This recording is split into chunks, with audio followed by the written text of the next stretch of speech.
If y'all thought I was done talking about Chimera, think again. Hey guys, Otaku here, back with another competitive Yu-Gi-Oh video of the Chimera variety. So from what I can tell, due to the success of a lot of my Chimera-based videos, I've kind of established myself as one of the Chimera content creators in the Yu-Gi-Oh space. Which is perfectly fine, because I absolutely love this deck, and I'm going to continue to talk about it as much as I can. And today, I think it's time we take a further in-depth look at the Chimera combos. A little while back, I made a video of the in-depth look at Chimera, which has since been renamed to the Archetypal ABCs. The link to that series will be in the comments below. But since that video, the Fiendsmith archetype has been released, and we haven't really talked about the combos since then. And I've been sitting here trying to think on how I would do a more like revised version of the Archetypal ABCs. Would I put a lot more work into it in the beginning, re-talk about the history, etc., etc.? And I really just decided that we're gonna just re-talk about a new build and even go over the new combos. So with that, welcome back to the Archetypal ABCs. This time we're gonna be going over Fiendsmith Chimera Revised Edition. However, before we jump into the build of the deck, I have noticed that a great deal of you that watch my videos are not currently subscribed to the channel. So if you're not already and you like competitive-based content, consider liking the video and also subscribing to the channel. That way we can continue to feed the YouTube algorithm and continue to grow the channel so I can continue to make videos like this one. Alright, so here we are, the build, the part that most of you probably just skipped to instead of watching the beginning of the video. I know how YouTube works. But we are running a 46 card main deck. I tried to slim this down a little bit more. I considered putting tactics into the side deck, but it's really hard just because of how much non-engine you have to run in this current format.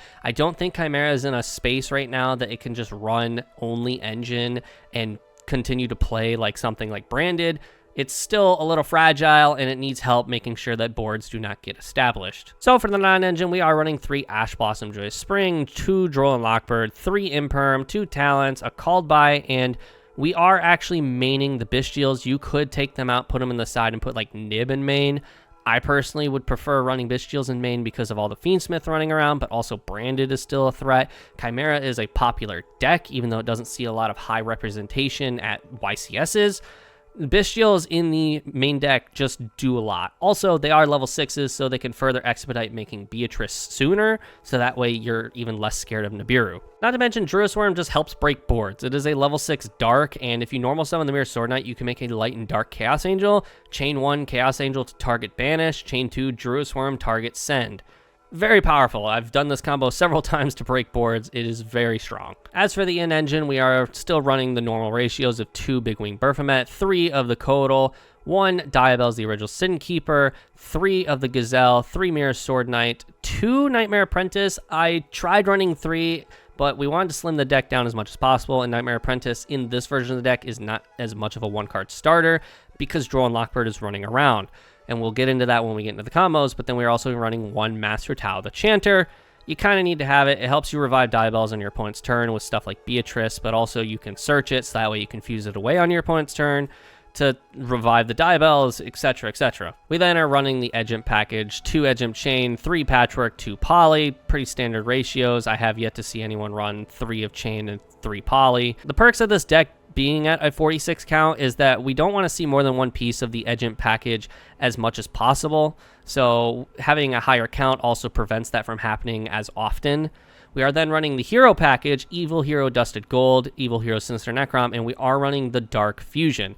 The perks of Sinister Necrom is that when it's engraved, you can banish it, summon out the Light Fiend, Evil Hero Dusted Gold, so basically summoning out the Fusion Baphomet is Fiendsmith combo on its own, because you'll dump the Sinister Necrom, which is a level 5 Fiend. It is searchable off of Gazelle, and then we can use Necrom to summon the Gold. Gold goes into Requiem, and you have Fiendsmith combo. The other perk here is that Evil Hero Dusted Gold, if it's in your hand, you can send it to the graveyard to search Dark Fusion, which when I was first running the Evil Hero package, I didn't realize Dark Fusion was just generic. It makes any Fusion Fiend monster. I thought it only could make Hero Fusion monsters, but no, it makes generic Fiend Fusion monsters. So you can use it to make Magnum, you can use it to make the Lacrima. If you have 2 Light Fiends, you can use it to make Baphomet, and then the monster you summon off of it cannot be targeted that turn, which is a further plus. And then, of course, we are running a small Fiendsmith package because we have so many ways to get to it. We are running the 1 Luri. I have actually considered cutting this because we have gold. We have our own way to get to our own Fiendsmith combo. However, it just plays so well with Tract that we kind of still need it. Then we are running 2 Fiendsmith Engraver and 1 Tracked. Tracked helps play around Droll a lot better. However, as I'll get into the combos, you really don't need to play around Droll as much as people think you do. And then the Engraver at 2, we're trying to keep the package as minimal as possible because realistically, Fiendsmith does play heavily into Droll Knockbird, and Droll Knockbird on a bad hand can kill the Chimera engine. So we need to make sure the Chimera engine can go as uninterrupted as possible so we don't lead with the Fiendsmith engine, but also the less Fiendsmith cards in the deck, the smaller size the deck is. I've seen a lot of builds running 3 Engraver or 3 Track 2 Engraver. I don't think that's necessary. Like I said, there are 1,000 different ways to get the Fiendsmith combo without seeing Engraver or Tracked in your opening hand, thanks to Sinister Necrom and a Dusted Gold being a thing. But also, Magnum the Reliever is a light fiend, which means if you can just summon him, you still have the Fiendsmith combo. So it's not super vital that you see the opening pieces in your hand. You will notice here that even in the side deck, which the side deck is catered to what I've been playing on DB, but also at locals, but you'll notice in the side deck, I'm not running Cross-Out Designator even inside or main. And the reason being is that Cross-Out Designator is 3 more slots in our main deck that are being eaten up by a card that may end up being a brick if our opponent doesn't have any sort of disruption. Cross-Out Designator is a good card. I will not fault it there, and it certainly can help, especially if you see Droll Knockbird from your opponent's hand. However, as I'm going to show you when we get to the combos, you can play around a lot of these hand traps. The deck is very good at navigating around specific hand traps. You just have to be smart about it. But my side deck for what I've been running at locals, if any of you care, is 1 extra Droll Knockbird. There are those matchups where you just want to see Droll Knockbird, so I side the 3rd one in. Tiger King Wengu, because at my locals there are people that just run a lot of decks that lose to Tiger King Wengu. There's a player that plays Infernoid, there's someone that plays Flu, I've seen Sprite a couple times. Wengu just kind of shuts those decks out entirely. We run the 3 Nibiru because there are just matchups where you want to wipe the opponent's board. 1 Red Resonator. Now this is probably crazy because we have Lacrima for time. However, Red Resonator is a scenario where if I can't get to Lacrima, I can still summon the Red Resonator on my opponent's turn, gain life points, and still win in time. It helps. It has come up a couple of times, and the Lacrima doesn't come up nearly as often because my opponent's trying to prevent me from getting that far, especially in game 3. We are running the Angel Blue Tears and the DD Ground and Dimensional Barrier. Realistically, the ban list coming out at the end of August will probably get rid of Beatrice, which means these 3 cards will probably not be in my side deck, or at least not in the specific ratios that they are in. It can just auto-win you games, so you might as well run it while it's still live. We then have the 3 Forbidden Droplet just to further help break boards, but also Forbidden Droplet is also not terrible going first. And then we have 1 Duster and 2 Lightning Storm to respect stuff like Runic Stun or just back row center decks that are running cards that the back row is annoying. Like Memento's Trap card is really annoying if it's on the fields because it can just help you negate monster effects. So we just don't want to see that on the board. For the extra deck, we are running 2 of the Berfomet. I've said it before. 2 is kind of the right ratio. You could run 3. I don't think that's necessary, but 2 is really good because this is the most flexible card in your extra deck, being allowed to use any combination of Beast Fiend or Illusion to summon it. We then do run the Chimera, the Illusion Beast. I was toying with this in the side deck because I was trying to run Aerial Eater, which I will talk about in a moment. But there are just times where you lose the die roll and go second, and Chimera, the Illusion Beast can just steal games because its effect to negate and turn a monster to 0 is in the damage step still. It's at the end of damage step, so they cannot respond with it unless they have activation negations or like Droplet. But this card just steals games. And I was trying to run it in the side for going second, but sometimes it is just good going first. I summon this going first against Tempai because this can just make it so you have a 3100 beater on the board, so they're going to have to summon like Trident Dragion. They're going to have to try and pop this off the board, which they are capable of doing, but it forces them to take a different line than the normal Brain Dead combo. We then, of course, have 1 of Chimera, the King of the Phantom Beast. This is a 1 of because you're only really getting the hand rip off once, whereas you can recycle the Revive like twice in a duel, possibly a 3rd time because we are running 2 of the Berfomet. This helps you set up scenarios where if you manage to summon out the Diabells off of Tau, and this is in the graveyard, if they get Diabells off the board, you can just revive it back off Chimera. There have been duels where I actually end on Diabells and they get it off the board once, I bring it back with Beatrice by dumping the Tau, revive it back. They get it off the board again, and I just go Chimera, revive it back. There are ways where you just stack your graveyard. This card, you really just only want to summon it and then get it into the graveyard. Chimera is also just the card that lets you punish your opponent when they hand trap you one too many times because they're starting their turn with one less card. We are running 1 Guardian Chimera. 2 can help, but if you can find a spot to throw the second one in, more power to you. We're running 1 Lacrima because we don't need any more. I opted out of Desiree. I was considering Desiree, but if Beatrice gets banned, which I'm sure it will, I'll probably throw Desiree into the extra deck. But realistically, this deck doesn't need to go into Desiree. We do kind of minus with it, but if Beatrice gets banned, then Desiree could actually be a very good option. We then have Magnum the Reliever, not only because it's just really good to make and have like disruption on your opponent's turn, but also it can draw you a card. It's a light fiend. It can go into Fiendsmith combo. You can equip sequence to it to make it untargetable on your opponent's turn. If you go into a very intricate combo, you can go Magnum's effect to put the Dark Fusion in your graveyard onto the bottom of the deck and draw a card, making the Evil Hero engine even more recyclable than it already is. Because you can really easily just use Fiendsmith sequence to make this and then put sequenced on it so it's untargetable. It's just got a lot of flexibility at this point. Like, we were running this before Fiendsmith, but now I think it's just really mandatory. Not to mention, on top of that, with sequence, you can put it back in your extra deck and just bring it back out, so why not? We are running the 1 Necroquip. This card is just insane. Level 6 Fiend, so it helps you make Caesar. It can also draw you a card if you use the Fiendsmith Engraver's effect to add the Tract, but another plus to it is you can draw a card off of Dusted Gold's effect to add Dark Fusion, or Codal to add a monster that mentions Chimera Fusion. There's a lot of ways to get the draw off of this card, but we are also just running this so that way we can get the extra body, so that way we can have Fiendsmith combo with only 1 Engraver. From here, we have the Chaos Angel. There's 1,000 different ways we're making this. We can use the Bestials because of their level 6 with a level 4 a Dusted Gold or a level 4 a Mirror Sword Knight. We then have Edgemp Chain with like the level 6 Lacrima. I have done that a couple times, or even the level 6 Engraver, just to make a light and dark Chaos Angel, but then also the traditional level 6 Nightmare Apprentice and the level 4 Mirror Sword Knight. There's 1,000 ways you're making this card, and this card is a tower, especially because of the fact that we can consistently make the light and the dark version. So not only is it unaffected by monster effects, but it can't be destroyed by battle. There are a lot of decks that cannot out this card. So the fact that you can summon it and banish a card and then they have a hard time getting through it is, this card can steal games that you really shouldn't be winning. And then we're going to actually skip to the end of the extra deck real quick here, because Chaos Angel is really well paired with the Muckraker from the Underworld. Muckraker, you can link away the Chaos Angel if you're trying to break boards and go for game. You can link away the Chaos Angel and some other monster, summon the Muckraker, Muckraker revive the Chaos Angel, and then because Chaos Angel's effect banishes on special summon, not synchro summon, you can just banish 2 monsters in the same turn, or 2 cards in the same turn. Muckraker and Chaos Angel just help you break boards. Muckraker, I was skeptical on. Some people were telling me to run Muckraker. I was very skeptical. I didn't see the use on it. After playing a lot of games with this card, I'm a changed man.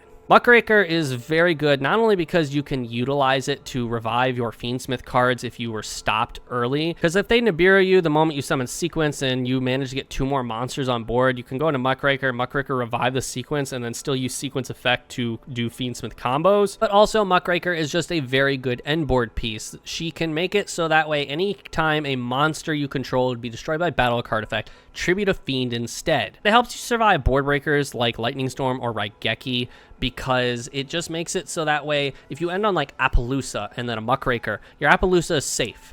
They will have to imperm your Appaloosa. Muckraker also being a fiend, once she's link summoned, she cannot be used for link summoning, but she can also still be used for fusion summoning. So there are scenarios where you just summon this to get the 2 monsters on the field to the graveyard, because maybe you want them in the graveyard, and then fuse into Magnum the Reliever or something along those lines. Since she's a fiend, you can use her to make Magnum the Reliever, because she's a link monster, but also since she's a fiend, you can use her to make any of the Chimera fusions. Running it back, we are running because rank 6s, Beatrice, which we'll probably see the ban list here in late August, which will age this video a little bit, but also DDD High Wave King Caesar, because rank 6 stops special summoning not once per turn.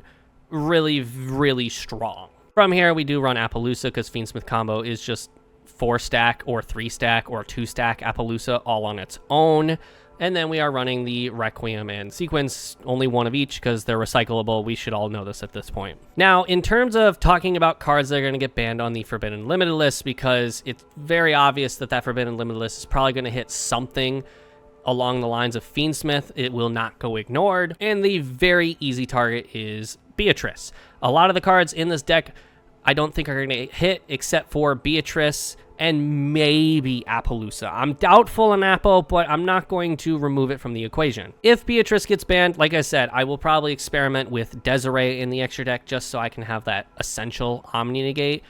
But I could also just throw Aerial Eater into the extra deck. If Appo gets banned, I could put like both in here. But then begs the question, why am I not already running Aerial Eater? It is a level 6 Fiend. It gets a Fiend into the graveyard. It has utilization. It helps fix bad hands. There are scenarios where you will open only your Dark Fiends. We do run a handful of them. We have Fiendsmith Engraver and Lurie, or a Dusted Gold, where they're all light fiends. We have Sinister Necrom and Edge Imp Chain and the Big Wing Baphomet, all of which are dark fiends. So there are scenarios where we only see those combination of cards, meaning that Aerial Eater is the only thing we can use to clean up our hand. The reason I am not running Aerial Eater is because aside from really cleaning up the hand, I don't find it necessary. Yes, there are scenarios where you will find just having a bad hand where you can't make anything other than Aerial Eater.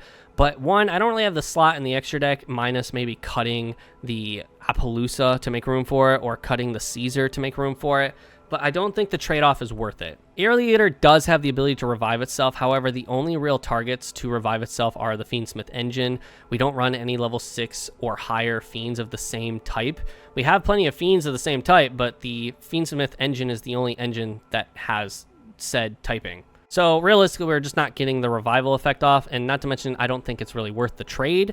But also the dumping effect. If you have to summon Aerial Eater, your hand is bad as it is, and summoning Aerial Eater isn't going to fix it all that much, especially if one of the combinations in your hand is like Fiendsmith Engraver plus gold or Lurie plus gold.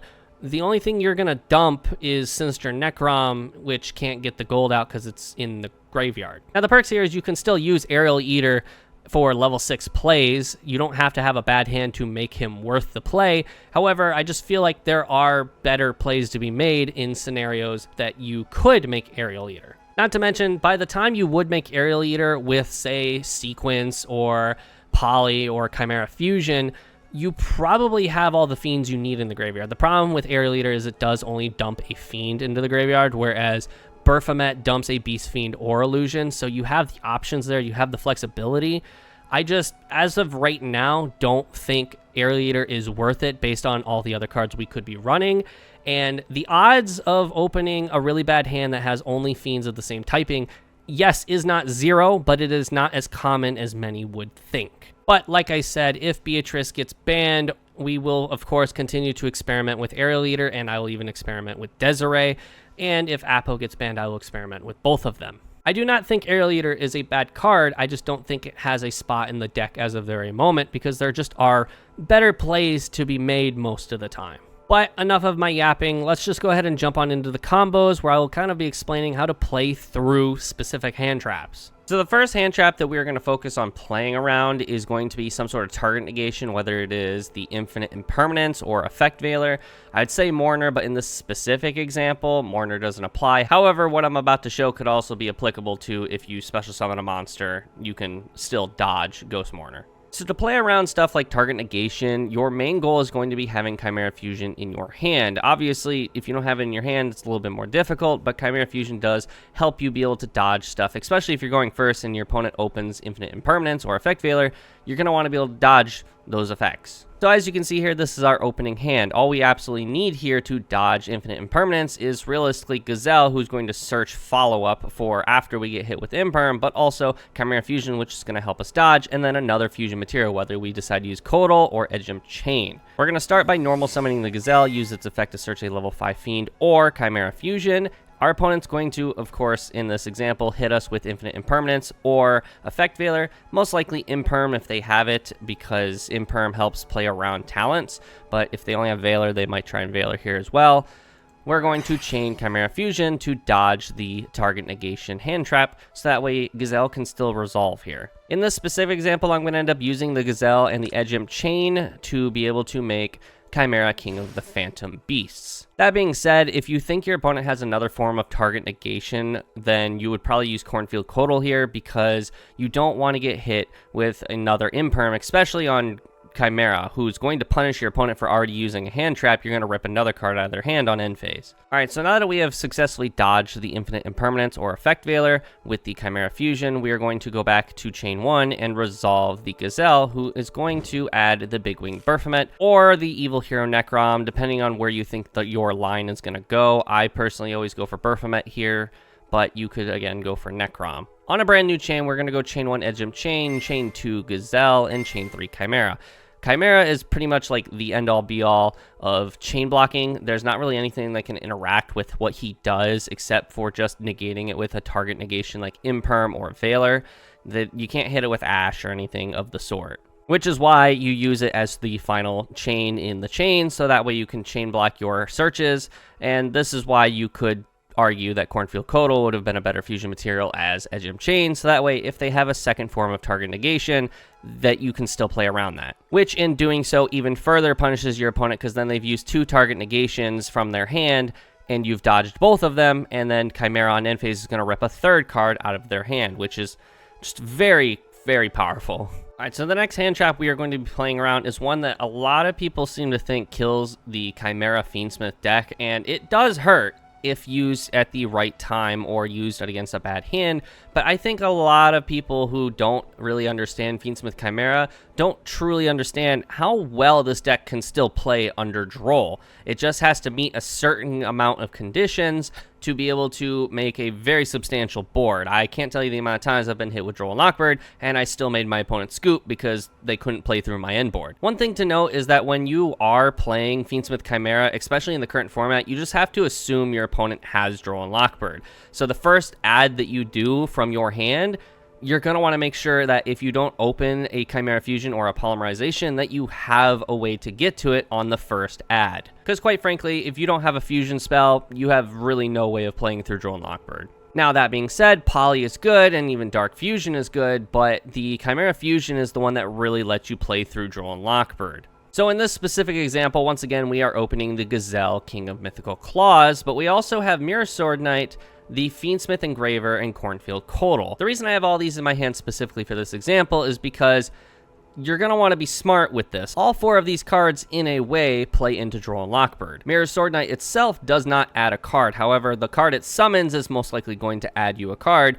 And that being said, it's consuming your normal summon and can be hit with Ash Blossom and Joyous Spring before you even get Droll and Lockbird. So with this very specific hand, and a hand like this does come up quite often in Chimera, not to this exact specifications, but a hand clogged with normal summons but no fusion spell. In this very specific example, you're going to want to just normal summon Gazelle, King of the Mythical Claws, to get yourself the Chimera Fusion. Now, if you are hit with Ash Blossom or Imperm or Veiler, you're going to have to reroute in some manner, but I do still think that normal summoning the Gazelle is your best choice because it is the most direct route to Chimera Fusion. So we're going to use its effect, and in this example, we're going to assume that the only hand trap our opponent has is Droll and Lockbird. So we are going to add the Chimera Fusion and immediately on resolution get hit with Droll and Lockbird. From here, we have the full capability of playing through Droll and Lockbird. We are just going to immediately fire off the Chimera Fusion since we really can't do anything else. The rest of our hand adds cards to our hand, and we are going to use the Gazelle as fusion material, and we are going to use the Cornfield Codal.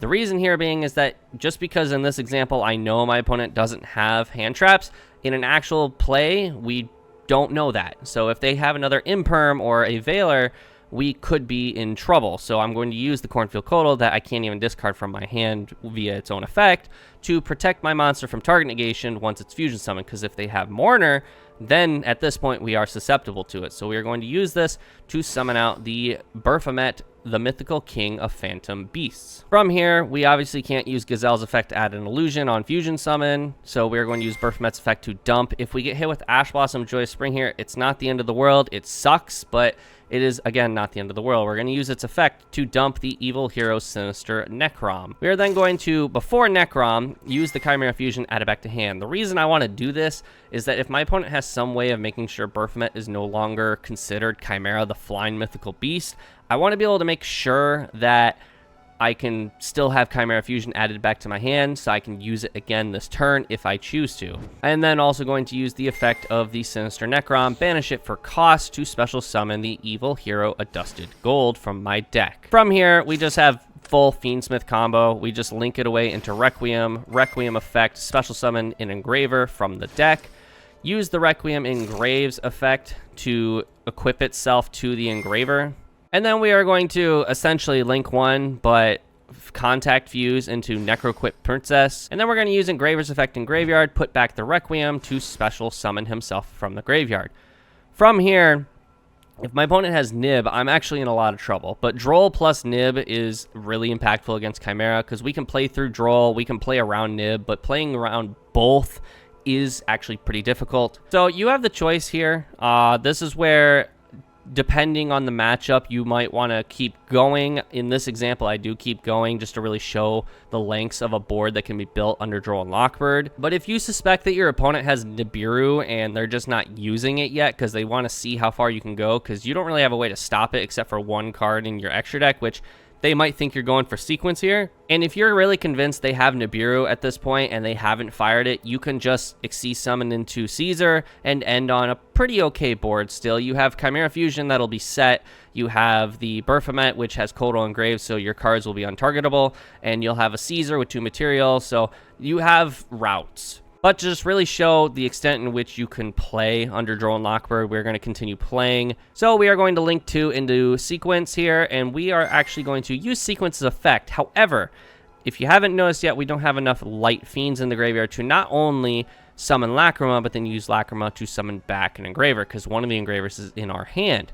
So I'm going to chain the Chimera Fusion to Sequence, so that way I can get Engraver into the graveyard and still be able to summon Lacrima and get another Engraver onto the board. So we're going to use Sequence and Engraver as fusion materials to make the Magnum the Reliever, another Light Fiend. We are going to run it back to the chain 1 on Fiendsmith Sequence to put back an Engraver and an Adusted Gold to make the Fiendsmith Lacrima. And we're going to use Lacrima's effect to special summon the other Engraver from our graveyard. And then from here, again, you can keep playing. In this example, I don't keep playing. I'm pretty satisfied with the end board I'm about to create here, but you could technically make Beatrice here, dump the Diabells, and on your opponent's turn, dump Tau to summon Diabells onto your field.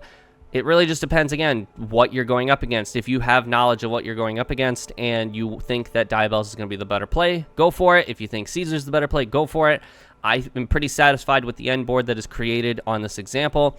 But from here, I just Xyz summon into High Wave King Caesar, and then I use the effect of Sequence in the graveyard to equip itself to Magnum the Reliever, because Magnum is a Light Fiend, meaning that Magnum cannot be targeted by card effects. This is actually pretty good for Magnum too, because his pop effect can pretty much just go uninterrupted. You can't get hit with like Imperm or anything of the sorts, and also, you know, he can't be popped by like monster effects that are gonna target him or whatever. Just there's a lot of cards that could get him off the board that target these days.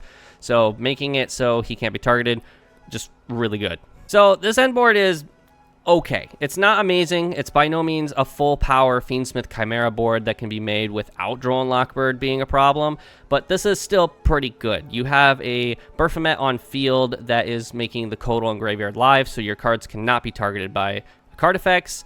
You have a Magnum Reliever that is going to be a pop because we have Chimera Fusion in the graveyard, which is also untargetable via the effect of Sequence being equipped to it, and we have a High Wave King Caesar that is not once per turn, so it can negate the effect of a card that's going to special summon twice. This is also pretty good because our opponent is going to start with only 5 cards in the hand instead of 6 on their turn, which means under the right circumstances or even under the right matchup, this is enough. Like I said, there are scenarios where you could have diverted from what I built here. You could have made Beatrice so you could get the Diabells out. Diabells is very powerful, making your opponent set spell or traps before they can activate them, meaning that you can't get hit with evenly matched.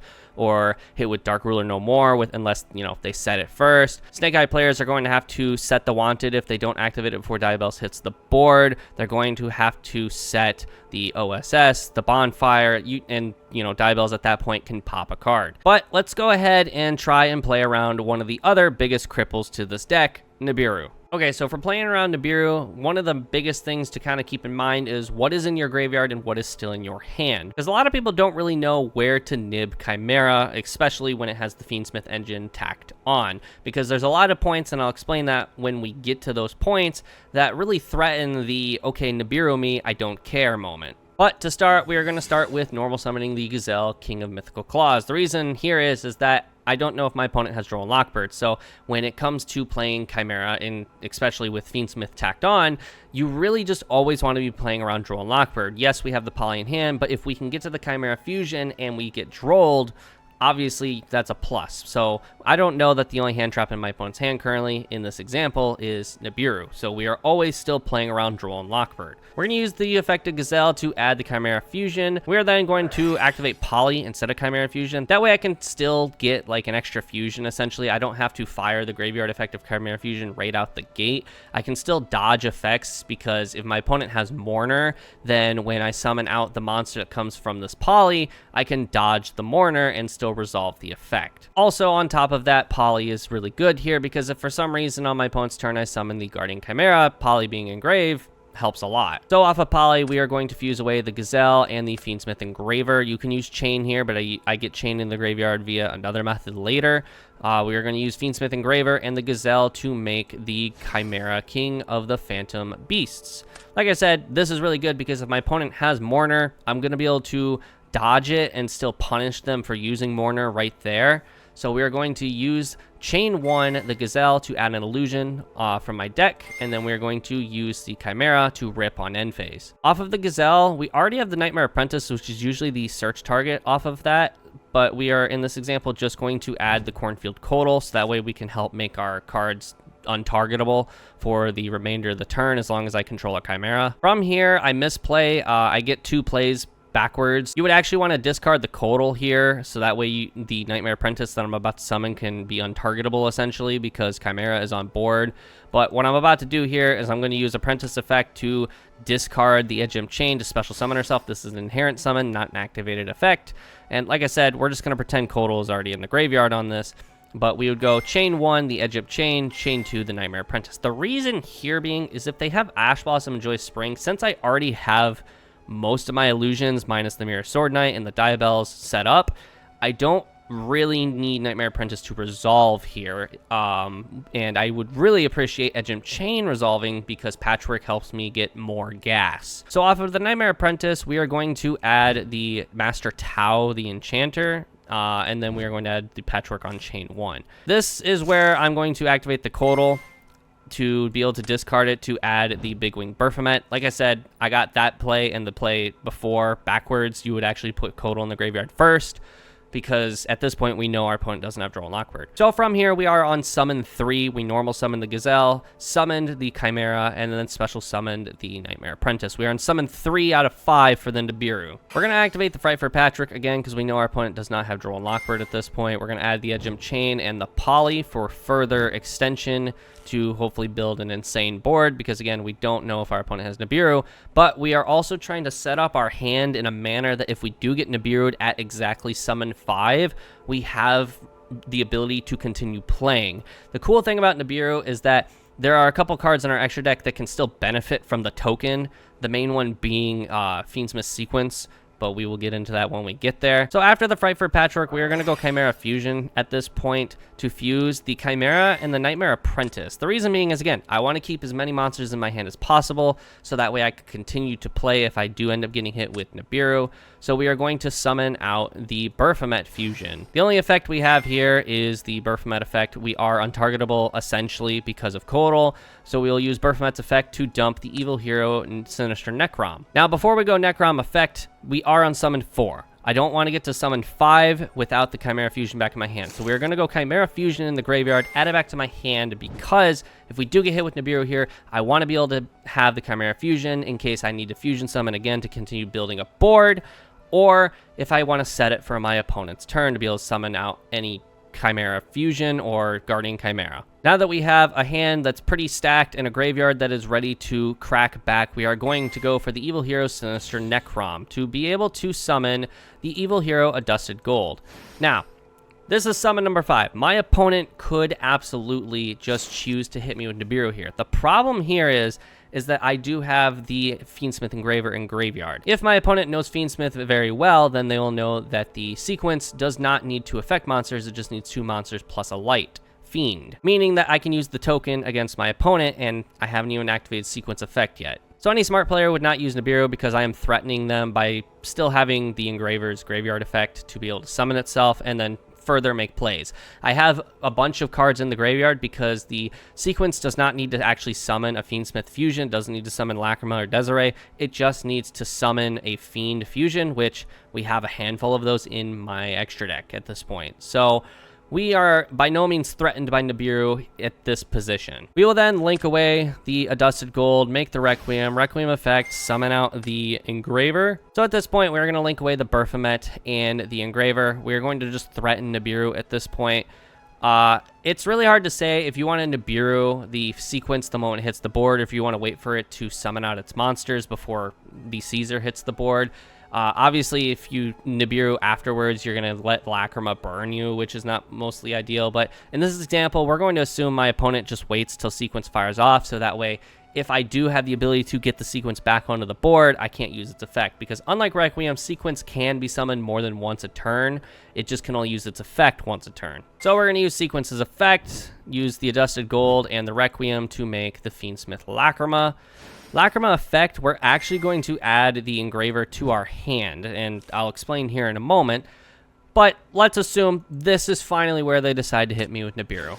Again, probably not the most ideal spot to stop me, but they, at this point, probably just feel pressured. Or they could have, of course, hit me with Nibiru the moment I hit sequence of the board. The perks of that being is Muckraker. If we can get 2 more monsters on the board, because unfortunately Muckraker does need 2 effect monsters. If we can get Muckraker on board, we can bring the sequence back. Or we could just use the Engraver, because we still haven't used his graveyard effect, to put the sequence back, summon himself from the graveyard, link away Engraver on the field and the token, make sequence, and it's as if we never got hit with Nibiru. So from here, we have used sequence effect. So we are just going to use the Lacrima on resolution because it did hit grave, put the sequence back, burn our opponent for 12, and then we are going to use the Engraver in hand that we just added to add the Fiendsmith's Tract. We will then use the Engraver effect in graveyard. We're going to finally summon him, putting back the Lacrima to summon himself from the graveyard. We're going to use Fiendsmith Tract here. Most people would add Luri, but thankfully in our deck we don't have to. We're going to add the Adusted Gold we just added back, and we're going to discard the Master Tau, the Enchanter.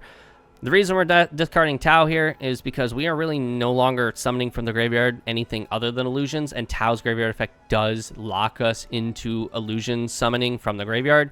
So we're going to use Tau's graveyard effect to bring back the Nightmare Apprentice, a level 6 that we can utilize if necessary. We're going to then use Adusted Gold's effect to discard it to add the Dark Fusion. This will not only let us summon an untargetable fiend monster, but it is also going to be utilized to draw a card. We're then just going to link the Engraver and the token into the second sequence. The reason is because I'm going to make the monster that I summon off Dark Fusion permanently untargetable, not just until the end of the turn. We're going to fire the Dark Fusion, fuse away the Big Wing Baphomet and the sequence to make Magnum the reliever. Now, Magnum is not targetable this turn. However, we are going to make it so he can't be targeted at all, but first we are going to use Baphomet's effect, bring back the Master Tau the Enchanter so we can use it on our opponent's turn to utilize some sort of illusion summoning plays. We will be able to, with our current end board that we're about to create, be able to get the Diabells into the graveyard on our opponent's turn, so that way we can further make utilization of Tau, that if they get Diabells off the board, we can bring her back almost instantly. But we are then going to use sequence effect, equip itself to the Magnum the Reliever. It is only untargetable by our opponent's card effects, so we can still target it with our own. We are then going to use Magnum, put Dark Fusion on the bottom of the deck, and draw a card. Now, in this case, it was not a live card, but we do play hand traps, as you all saw in the deck build, so this could have been a hand trap. We are then going to just set the Chimera Fusion and pass here. A lot of people might be looking at this board and thinking it's not that great. It is pretty powerful, mainly because we have a Magnum Reliever that cannot be targeted and it can pop a card because we will have Chimera Fusion in the graveyard. We already have Poly in the graveyard. We have Chimera Fusion that we can use to summon either Baphomet, which will dump the Diabells, and then we can somehow get the Tau off the board to revive the Diabells. However, we have Chimera in graveyard, so Chimera can just revive the Diabells. We also have the ability to just make Guardian Chimera pop 2 on our opponent's board, revive some illusion monsters. We have a multitude of options here. This board doesn't scream a lot, but it is a lot. Not to mention on top of that, we do have the crackback with Edge Chain, Poly, and Patchwork, and then we have the ability to just have full Fiendsmith combo still, because most of our light fiends are still in the deck / Escher deck, with the 2 engravers still being in the graveyard. This, again, this doesn't scream a lot, but there is a lot of flexibility with this end board. It's just not right in your face yelling it at you. But we're gonna do a test hand on what will happen if a Chimera deck does go uninterrupted entirely. We are still, of course, going to be putting into practice the examples that I showed earlier, where we're going to be trying to play around hand traps, but also trying to establish a board. We just get super lucky our opponent didn't have any hand traps, or they're playing like a runic deck where they don't play hand traps. All right, so this is the test hand that DB gave to me. Pretty gas, aside from opening the Dusted Gold, which is unfortunate, but you can, of course, play around it. You can utilize it. We are going to, of course, go to the standby main. This is assuming we are going first. And we are going to start by normal summoning the Gazelle. The reason being is this plays around Imperm in Valor, and because we have Chimera Fusion, we don't really care if we get ashed, but this plays around Droll, because every other card in my hand currently I don't care, because we already have the Chimera Fusion. We are just trying to get the level 5 Fiend. We could technically even add another Chimera Fusion here. We're going to go Gazelle effect, and we are going to add the Big Wing Baphomet. You can add Sinister Necrom here. It doesn't really matter who you add here. Realistically, as I get to the end of the board, I realize that maybe Chimera Fusion would have been the better search, just so I can end on it, because spoiler alert, we're not ending with a Chimera Fusion. It happens, but at the end of the day, Big Wing Baphomet was still utilized just fine. At this point, we don't get Drolled, so we know our opponent doesn't have Droll and Lockbird, because honestly, with Fiendsmith Chimera, the first chance you get to Droll and Lockbird, just hit them. All right, next we are going to discard the Edge Chain to special summon the Nightmare Apprentice, inherent summon, not an activated effect. And we are going to go chain 1 Edge Chain, chain 2 Nightmare Apprentice. The reason being is, as I mentioned in a past example, the Edge Chain will give us more gas getting to Patchwork, especially since we know that there is no Droll in play here. And Nightmare Apprentice, we don't really care if it resolves all that much, but if they have like Imperm that they chose not to use on Gazelle, we can still dodge it thanks to Chimera Fusion. And also Ash Blossom, like, yeah, it hits us, but we can play without that extra illusion monster in our hand. But once again, we don't get hit with any hand traps in this example, so we are going to add the Cornfield Coatl, and then Edge Chain is going to add the Fright for Patchwork. At this point, either they're really holding that Ash Blossom for something specific, or they, at this point, know we have Chimera Fusion because we searched the Big Wing Baphomet, so they are holding their Imperms for something more vital. We are then just going to activate the Cornfield Coatl, discarding it for cost. That way, if they do have any Imperms, we can negate them, so that way any monster further down the road that they would Imperm is no longer a concern. Off the Coatl, we will be adding the Mirror Sword Knight. We could have technically gotten the Chimera Fusion off of Gazelle and then get the Big Wing Baphomet off of the Coatl. I didn't think that far in advance, but you know, you live and you learn. But at the same time, having the Mirror Sword Knight in graveyard is by no means a bad thing, which it will end up in the graveyard. All right, so we are going to activate the Fright for Patchwork to get our Edge Chain and our Polymerization, the freest +2 in the game, or I guess +1. And then we're going to fire off the Polymerization. Like I said before, Polymerization helps it so that way we can get that third fusion without using our Chimera Fusion graveyard effect right out the gate. But if we are going second and they have some form of popping or negation, we can chain the Chimera Fusion to it, so that way we don't lose the resources on the board if they have like a target pop or something. We are going to fuse away the Gazelle and the Edge Chain. We want to hang on to the Big Wing Baphomet for right now because we don't have any valuable illusions in the grave, and we would like its fusion effect to be utilized a little bit better. And we are going to summon the Chimera King of Phantom Beasts. We are going to go chain 1 Gazelle, chain 2 Chimera, because we want Gazelle to resolve here. We want to get that illusion monster, and there's no real hand trap except for target negation that can interact with Chimera. Off of Gazelle, we are going to add Diabells, the original Sin Keeper, because in this specific hand, we will be able to summon it on our turn, so we do not have to use Chimera's graveyard effect on our opponent's turn right out the gate. If they manage to out the Diabells, we can actually use Chimera to bring it back as if they didn't get it off the board. We are then going to fire off the Chimera Fusion, fusing the Diabells and the Big Wing Baphomet to make Baphomet the mythical king of Phantom Beasts. And we're going to go chain 1 Fusion Chimera on the board, chain 2 Big Wing Baphomet, targeting the Diabells. The reason we want chain 1 Baphomet to be chain 1 specifically is because Ash Blossom can interact with this and it can stop it. Whereas Ghost Spell, a hand trap that is not as prevalent in the current format, can only interact with the Big Wing Baphomet, and also technically Bestial since our target is a light monster. But our target may not always be a light monster, could be a wind monster like Kodal.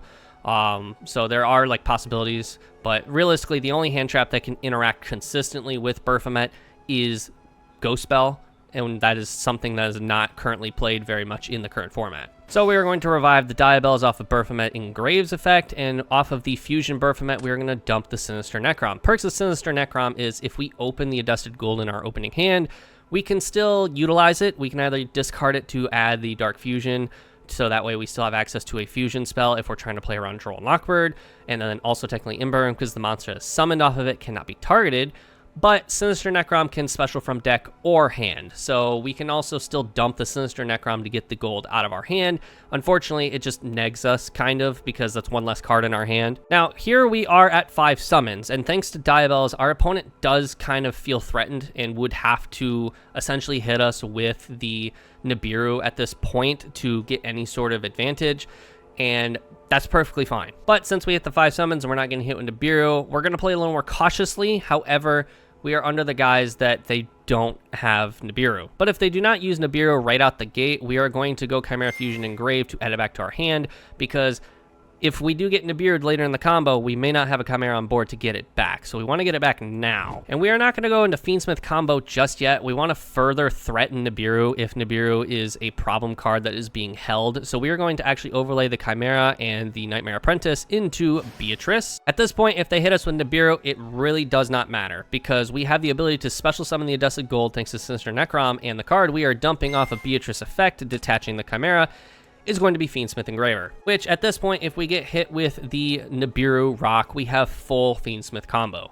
Once again, we are not hit with the Nibiru here, obviously, so we are going to continue our plays as normal. We're going to go Sinister Necrom, banish for cost to special summon the Adusted Gold from our hand, link that away for the Fiendsmith Requiem effect, special summon the Engraver from the deck, and then we are going to actually make Necroquip here, because we can make Caesar. We are going to go Requiem, equip itself to the Engraver, contact fuse both of them away for the Necroquip, and then we are going to overlay both of them for the Caesar. Now, if they for some reason have been holding Nibiru this long, it no longer matters. We don't care about Nibiru, but Caesar can also be just a valuable end piece for our end board to further just instill that we will not be letting our opponent play the game. From here, we are going to go Engraver effect, put back the Requiem to special summon itself, and we don't really need Beatrice at this point, so we will be linking away the Engraver and the Beatrice for the Fiendsmith sequence. We will go sequence effect, put back the Engraver and the Adusted Gold to special summon the Lacrima. We will go Lacrima effect here, special summon the Engraver. I could add it to hand to get tracked and track to get like the Adusted Gold back to get Dark Effusion. We have Chimera Fusion at this point. It's not nearly as valuable, so we are going to just special summon the Engraver. We are going to go Chimera Fusion here so we can open up the EMZ. We're going to fuse away the Fiendsmith sequence with the Mirror Sword Knight in our hands. That way we can get Sword Knight into the grave as well to special summon Magnum the Reliever. Now, unfortunately, because of this play and we didn't search Chimera Fusion off the Gazelle at the beginning of the turn, we will not be ending on Chimera Fusion. But our end board is going to be very powerful, so it's going to be very interesting to see how an opponent that's getting a card ripped out of their hand on the end phase will be able to play. They have one less card at the beginning of their turn, which means they're going to have to find ways to play around a very powerful end board here in a moment. We're then going to go sequence effect, equip itself to the Magnum so it cannot be targeted by card effects, and then we are going to link away the Engraver and the Lacrima to make the Muckraker. The reason Muckraker is good here is because if they try and bait me by setting like a quick play or a trap from their hand and I just take the bait and pop it with Diabells, and then they set something like Lightning Storm or Raigeki, and then they try and pop my stuff, I can use Muckraker to protect my monsters, so that way my end board is still incredibly powerful and just very hard for them to break. We are then on res going to go Lacrima, put the Engraver back, burn my opponent for 1,200 life points, and would you look at that, it's time in the round. Just kidding, obviously. We're then going to activate Magnum's effect, put the Polymerization in our grave at the bottom of the deck, and draw a card. And we end up drawing Dark Fusion here, but this could be literally any card. This could be a hand trap, or it could be another Chimera Fusion, which we can just set. It really just depends. In this specific example, it was Dark Fusion. It was not a live card. Or, I mean, I guess this is technically live, but I wouldn't utilize it, because we could technically just fuse away Muckraker and the Diabells to make Baphomet, and then some of the Diabells in our opponent's draw phase. It doesn't seem necessary, but you could do that. Hey guys, Editing Otaku here. So looking back at this, I also realized that we could have just discarded off of Muckraker effect to revive the Baphomet in grave. Doing so, Baphomet would have added the Chimera Fusion and a Gazelle to hand, and then we could just set the Chimera Fusion, further instilling that the Baphomet could be tributed off of the Muckraker effect, so that way Muckraker could protect me for more than just one use, but also Chimera Fusion allowing me to summon like Guardian Chimera or something on my opponent's turn. The perks here with Fiendsmith Sequence is that Magnum is not targetable. However, if our opponent sets a card, we can actually utilize the sequence as our target off of Diabell, so that we pop the sequence and pop the card that our opponent just set. But that is it. That is what Chimera does if it goes uninterrupted. We have a very strong end board where our opponent must set spells and traps first before activating them, meaning quick plays and traps are no longer a problem. Evenly is not a problem. Imperm isn't even a problem. We have Muckraker to protect us if they have any sort of board breakers like Raigeki or Lightning Storm, and I don't manage to pop them off of the Diabells. We have Magnum that can't be targeted, which also will get a pop because Chimera Fusion is in grave. And then we have Highwave King Caesar that's going to negate cards that special summon twice a turn because it is not a once per turn, and it has 2 materials. And then we have the Chimera ready to revive anything from the grave that may utilize being a problem. Perks here is that if they have like Kaijus, or they have Lava Golem, or Sphere Mode, because I know like Runic Stun plays those kind of cards, the Highwave King Caesar getting tributed away for those cards is fine, because we have Baphomet as material, meaning that if they hit us with like Sphere Mode and they get rid of our Magnum, our Diabells, and our Caesar, we can then go Chimera, summon back the Diabells, and then Baphomet summon back the Chimera, and once you know it, we have Sword Knight and Kotal in grave. But that is all I have for you guys today. I do want to thank you all for taking the time out of your day to watch this video, but don't forget to leave a like on it and also subscribe to the channel if you're not already, so I can continue to make videos like this one. But also, comment below your thoughts. Chimera Fiendsmith is a deck that I have been heavily practicing since the Fiendsmith engine came out or was even revealed. Absolutely love this deck. It's the deck that I will be certainly running for most of the format as long as Fiendsmith goes untouched, and obviously Chimera will go untouched. But let me know what y'all think in the comments below. But with that, I'll see you all in the next video. See ya.